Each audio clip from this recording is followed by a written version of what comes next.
Di ayat yang ke-1 ya. Sudah? Sampai ayat 3.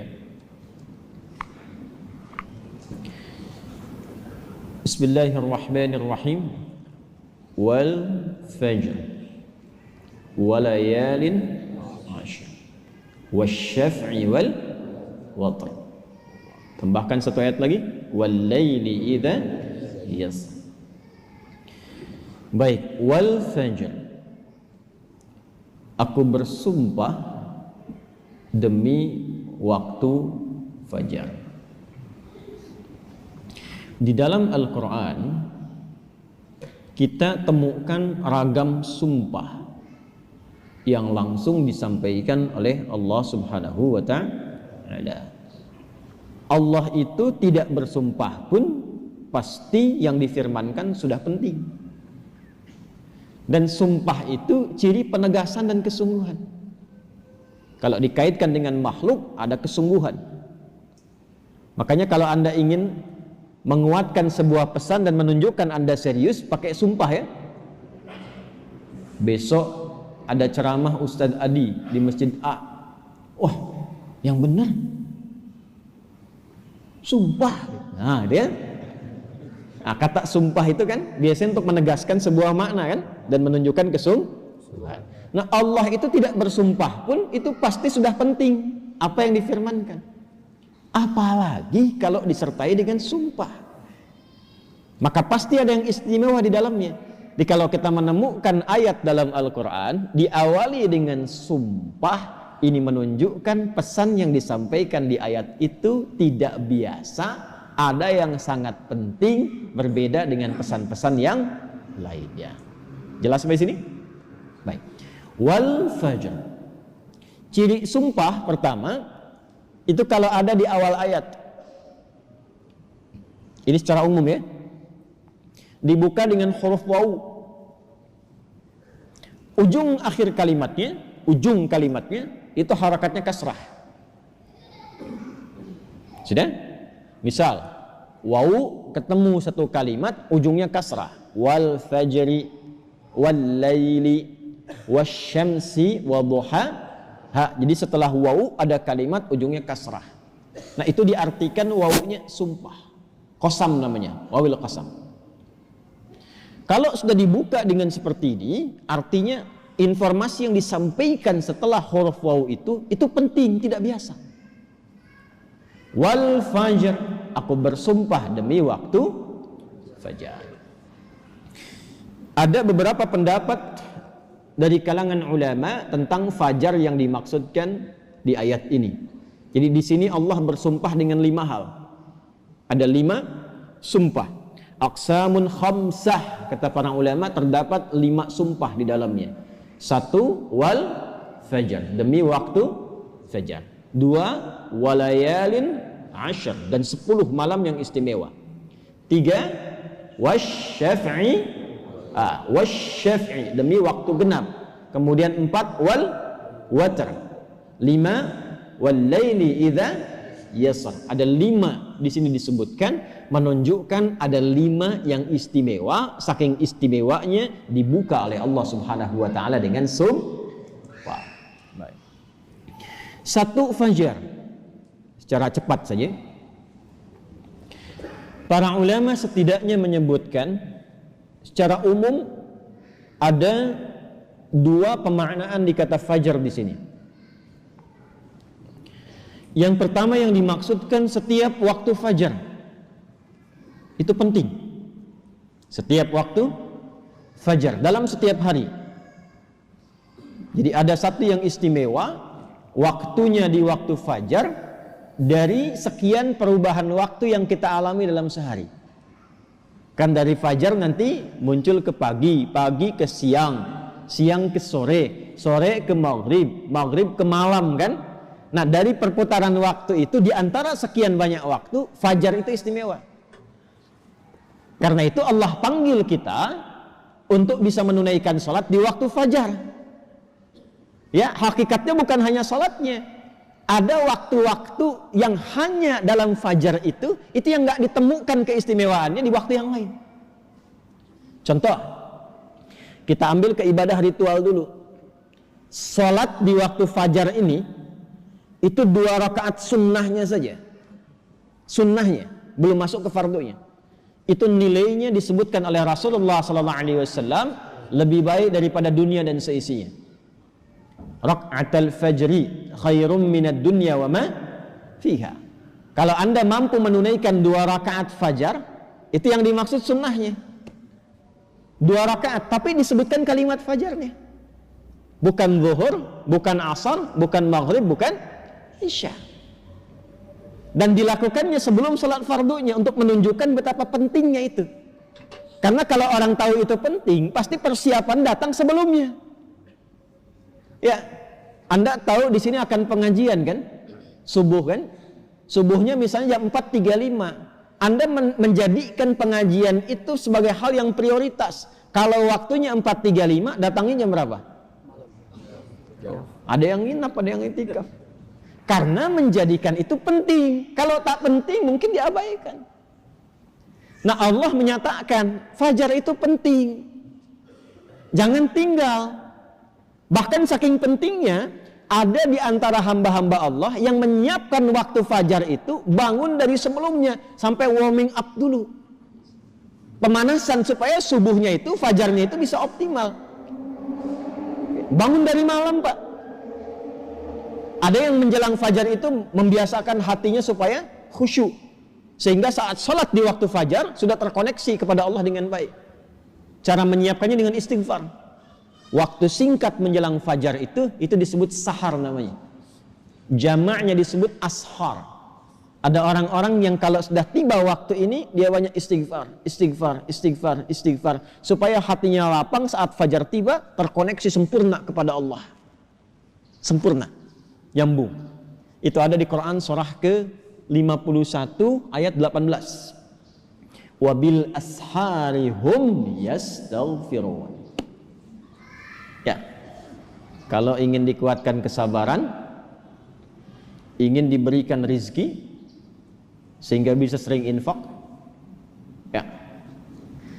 Ingin diberikan kemampuan menjalankan segala sesuatu dengan benar, menatap dengan benar, mendengar dengan benar, berjalan secara benar. Itu diantara amalannya, rajin istighfar di waktu sahar menjelang fajar. Dah, ini ijazahnya langsung dari Al-Quran.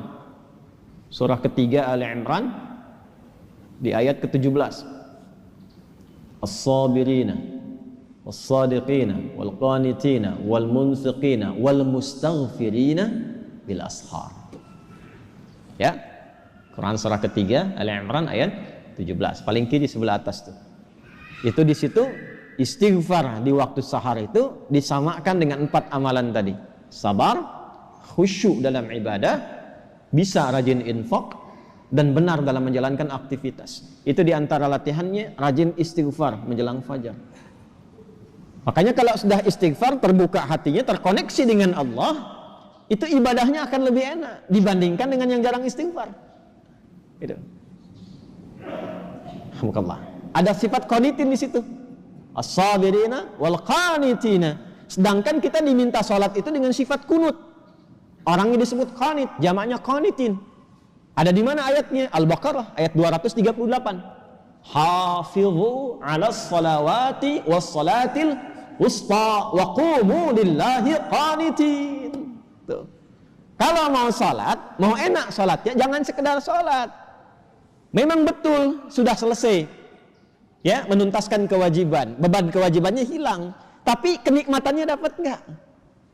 Manfaatnya dapat nggak? Kalau ingin menikmati salat, ingin dapat manfaatnya, dapat ketenangan, terkoneksi dengan Allah, doanya cepat dijawab, maka khusyuklah dalam salat. Nah, di antara cara mendapatkan khusyuk itu istighfar. Dibuka. Sehingga sekat-sekat yang membuka kita itu, yang menghambat koneksi kita dengan Allah itu terbuka. Ini dari Quran. Dari Quran. Nah, dibiasakan istighfar paling enak itu di waktu sahar menjelang fajar. Apalagi kalau bisa tahajud sebelumnya. Kalau bisa tahajud, ya, tahajud, kemudian istighfar, terbuka hati, rajin memberi di situ. Itu disebut langsung oleh Quran kalau dia bertahan dengan itu sampai wafat, itu disebut sebagai calon penghuni taman surga yang sedang beraktivitas di bumi. Itu Quran surah 51 ayat 15 sampai dengan ayat 23. Innal muttaqina fi jannatin wa 'uyun akhidhina ma atahum rabbuhum innahum kanu qabla dhalika muhsinin kanu qalila minal laili ma yahja'un. Itu tahajudnya. Wa bil ashari hum yastaghfirun. Itu istighfarnya. Nah, hakikatnya kita bangun malam itu, hakikatnya kita istighfar di waktu sahar untuk persiapan ke fajarnya. Salah satu maknanya itu. Makanya Nabi kan ya suka rebahan kan sedikit ya. Bukan rebahan yang sempurna. Ya kaum rebahaners nih ya. Ya, coba dicek tuh. Kalau ada rebahan Nabi itu miring sedikit ke kanan kan, setelah istighfar tuh nunggu-nunggu sampai fajar tiba. Supaya kesadarannya optimal. Ada apa di fajar itu sampai dipersiapkan sebelum itu? Sampai-sampai 2 rakaatnya lebih baik daripada dunia dan seisinya. Itu kalau dibaca pakai iman, gak ada yang bisa menandingi. Saya tanya antum, dikasih 1 juta atau 2 rakaat sebelum subuh? Ayo. Oh, masa? Huh? Nah, coba dicek. Sana ada lomba balapan di sirkuit tuh. Berlangsungnya sebelum subuh. Siapa yang datang duluan di dekat situ? 10 tempat pertama mendapatkan bonus 5 juta. Cuma nontonnya dapat 5 juta. Tawaran kedua, datang ke masjid, tunaikan 2 rakaat sebelum subuh setelah azan tiba, dapat dunia dan seisinya, lebih baik daripada dunia dan seisinya. Pilih mana? Nonton di sirkuit atau 2 rakaat sebelum subuh? Tuh, makin pelan jawabannya. Karena babnya iman, bukan akal. Akal yang dibimbing oleh iman itu lebih tajam nanti cara berpikirnya. Mampir dulu aja ke masjid, ntar balik lagi ke sana. Berarti ada yang penting. Kalau antum ingin latihan jadi orang baik atau anak pengen jadi baik tuh, konsistenkan subuh. Kayak ulama tuh enggak banyak ceramah, enggak banyak cakap, bilang subuh aja, konsisten. 40 hari subuh terus, ya. Sering begitu kan ya? Nah, itu saya bahas ilmunya sekarang. Dan itu dari Quran. Makanya agak aneh kalau rajin ta'lim, rajin saling mencela. Salat kok menjadi saling menuduh. Orang salat itu bersih hati. Orang ta'lim itu bersih jiwa. Nah, cara memulainya fajar. Kenapa Allah bersumpah dengan fajar? Karena Allah menginginkan hambanya jadi baik. Itu pesannya. Nanti sifatnya beda dengan zuhur, beda dengan asar, beda dengan maghrib, lain dengan isya. Fajar itu pembukanya. Karena itulah saat fajar dipanggil, iman kita terpancar. Makanya saat tidur kalau dengar adzan, itu kan terpancar kan, sudah adzan. Dan sekelebat itu ada yang meminta kita bangun tuh. Allahu Akbar, Allahu Akbar. Bangun tiba-tiba dengar adzan.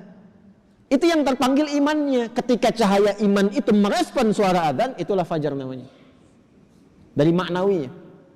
Dari segi waktu dia melatih keadaan kita jadi lebih baik, terkoneksi dengan Allah. Kalau sudah hatinya bersih, nyambung dengan Allah, doanya mustajab. Innallaha thayyibun la yaqbalu illa thayyibah.